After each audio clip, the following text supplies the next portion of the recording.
बाब एक वह्य कैसे शुरू हुई।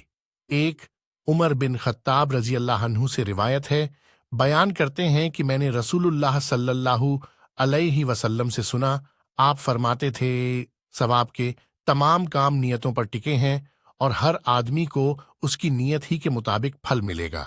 फिर जिस आदमी ने दुनिया कमाने या किसी औरत से शादी रचाने के लिए वतन छोड़ा तो उसकी हिजरत उसी काम के लिए है जिसके लिए उसने हिजरत की होगी। फायदे। इमाम बुखारी ने इस हदीस को किताब के शुरू में इसलिए बयान किया है कि इस किताब के लिखने में सिर्फ अल्लाह ताला की रजा मकसूद है और वही के जरिए शरीयत के अहकाम बयान किए जाते हैं और शरई अहकाम की बुनियाद साफ नियत है। औनुल बारी 1/28।